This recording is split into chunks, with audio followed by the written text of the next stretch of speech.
What's up, guys? It's Rob here, and today we have to talk about the short disaster where shorts have basically just taken over a lot of different stocks in the market and are in control of them pretty strongly. So let's take a look at these four stocks. We're going to be talking about CEI, BBIG, ATER, and CLOV Clov stock. So we'll start by looking at CEI because this stock has been affected the most by this disaster, and that makes sense because it is actually the target of the main catalyst that started this whole thing. So you can see that yesterday we were down about 50% and around 66% at the lows of the day when we were around $1.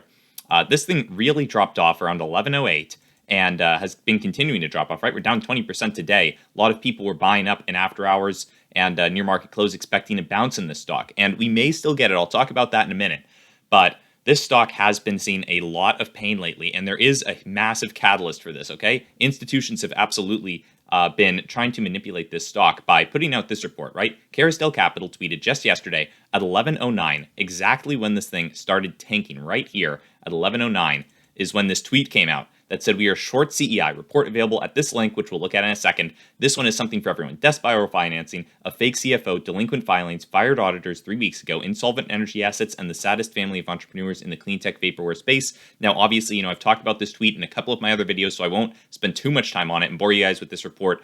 But basically, it's a very bearish report. It talks all about the share dilution this company has been going through, the bad fundamentals of the company, and is just meant to look to make this company look like it's a horrible company to invest in, and like everyone should be shorting this company, not buying it. And that is very interesting because I'm surprised to see that it actually had such a large effect on the stock price. I don't think that it alone is what affected the stock price. I think that it was likely a coordinated effort on some institutions' parts to push this thing down shortly after that report came out, making it look like there was a big catalyst pushing this thing down. Maybe a bunch of people were shorting initially, and then they were able to cover their shares later, as we'll talk about. But a lot of people knew that this was a momentum play for the most part, right? It was at 37 cents just 30 days ago. It was making highs of 485 a couple days before this big crash. And a lot of people were just piling into this because of the momentum. And this report really should not have affected anything on a momentum level, right? It was a fundamental report. There was nothing in the report saying that this thing couldn't keep moving up from momentum.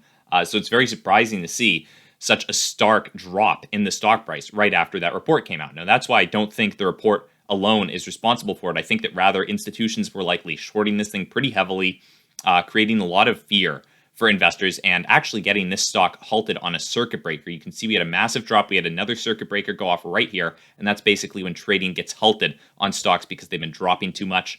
So that created a lot of fear and continued to add to the selling pressure of the stock. I think a lot of retail investors likely got out when they saw that this thing was down 50%. Now, if you look at Ortex, you can actually see that today more shorts are coming in, right? But yesterday, you can see that a lot of shorts got out on this yellow line right here, which is the short interest as a percentage of the free float, right? About 11% of shorts got out yesterday. At least that's what we were seeing in our video that I released yesterday, that this was down about 11%. So a lot of shorts were actually closing their positions. Now, this likely happened after this stock had dropped a ton, and I suspect that this upwards wave that we saw, this bounce, was a lot of shorts covering their positions, adding to the buying power of this stock, and that actually may have been responsible for the rise because a lot of shorts were covering their positions that they had created when this thing was above $3. So they made a ton of money on this stock after it just tanked yesterday.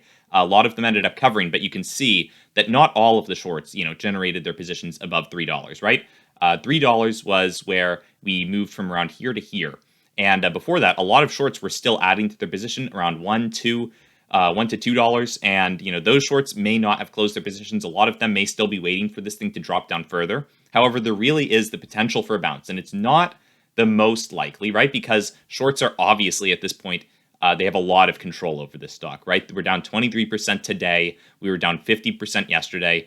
This stock is really getting attacked by shorts. You can see we're even up 1.5% short interest wise today. A lot of people are just selling this stock because it's become a massive loss in their portfolio, right? They were probably buying above $2, and this stock has been tanking quite a bit. So a lot of people are just selling, but there is the chance for a bounce because the October 15th call options The strike date for October 15th, there are very many open interest call options, which were mostly generated yesterday, right? We looked at this yesterday. It was nowhere near 21,000 open interest call options for a $2 strike price. I think a lot of people are betting that this stock will bounce back, and there really is the potential for that, right? If we do see some big momentum coming in, pushing this thing up, there's the potential for a bounce, and that could actually be exacerbated by the fact that there are so many open interest call options on this stock, right? 21,000 is nothing to laugh at. That's very many call options, and that could really cause a situation where, the institutions that were selling those options may have to start covering their positions.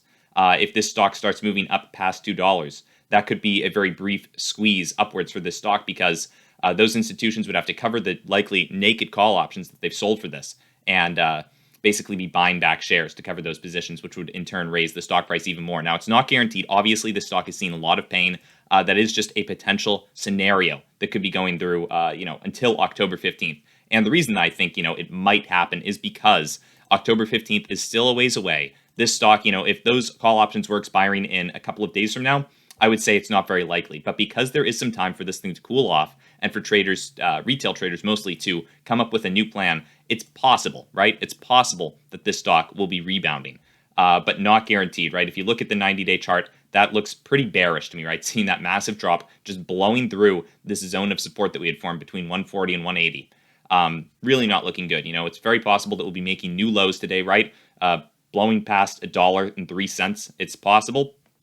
It seems almost likely in this situation because we are down 23% and we're just seeing such bearish momentum on this stock. Shorts haven't even really doubled down on their positions. It's only up 1.53% today.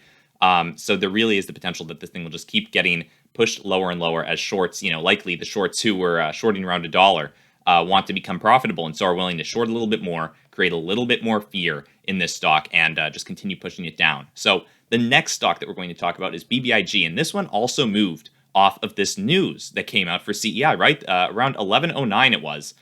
They just started tanking alongside CEI, right? Likely because it was, in my opinion, a coordinated effort on a lot of these institutions' parts. I think that these institutions were trying to get rid of these short squeeze stocks and kind of eliminate them. Now, we have broken through a couple of resistance levels. If we look at the 30-day, you can see that $6 was acting as a fairly strong resistance for a while, and we kept breaking through it and bouncing back. However, this time, at the $570 level, we were unable to break back above $6 by bouncing off of that, right? That's what happened the past two times. We bounced off of $5.70 here, and we're able to regain support above $6. This time, we ended up breaking through on this really horrific CEI news and this likely coordinated attack on institutions' parts to push us through, which has brought us back down to a new support level that's been forming today at $5, right? We've bounced off of that a couple of times. Whether or not it will hold, we have yet to tell, right? We're only down 8% on the day, but the day has just begun. And if you look at BBIG on Ortex, you can see that we are up slightly short interest-wise, right? We're up 4%. Bringing us to 30% short interest. And you can see that shorts have been relentlessly shorting this thing, right? This is basically just a straight line up. I mean, there have been a couple of dips down in short interest over the past while, but for the most part, shorts have just been piling into this stock, moving us up and up and up short interest-wise. And they are obviously not afraid to continue doing that, right? They're doing it even today. We're up 4% short interest-wise. And, a lot of people talk about the catalysts and the slide decks with this stock. What I think about that is, we all know what the catalysts are. The institutions all know what the catalysts are. If the institutions were really afraid of the catalysts, I mean, I'm not pretending that the catalysts could have no impact on this stock. I really should have had the slide deck prepared to show you guys just what those catalysts are. But in my opinion, we've all looked at them for the most part, right? Maybe some retail investors haven't looked at those catalysts, but the institutions know what those catalysts are. And if they aren't afraid to continue shorting this thing, then they probably know something that we don't. That's just my opinion, right? That's not a guarantee that this stock is doomed and that the catalyst will have no effect on it. But institutions typically know what's going on with these kinds of companies. And that's why I tend to prefer just looking at the price action of stocks like this, because it can really be more telling to see what's going on price action-wise. Is the stock dropping? Is it rising? And, a lot of the time, shorts do take control of these stocks. As you can see, shorts have been in control of BBIG for the past while. They've really been just increasing their position, becoming bigger and bigger players in BBIG. And that is starting to take its toll on the stock, right? We are just starting to drop, and shorts are actually starting to become in the green. A lot of the shorts were creating their positions above $6, and that was a level that they really wanted us to break through. And now we have. Now they are actually in a profitable position, and they could potentially be taking out more margin to continue shorting. Now, I don't want to scare anyone out of anything. Obviously, this isn't financial advice. I'm not trying to convince you of anything, just my opinion. But I would be somewhat wary of BBIG stock, especially since we just keep smashing through these support levels. I mean, almost, just over the course of a couple of days, it takes, all we have to do is smash them a couple of times, and then we just break right through. And it's really not a bullish signal to me, right? It's somewhat bearish, just seeing us bounce off of these levels a couple of times and then break through and make new lows on the stock. I'm really starting to lose most of my conviction in BBIG, right? I had some faith in it when it was holding at $8.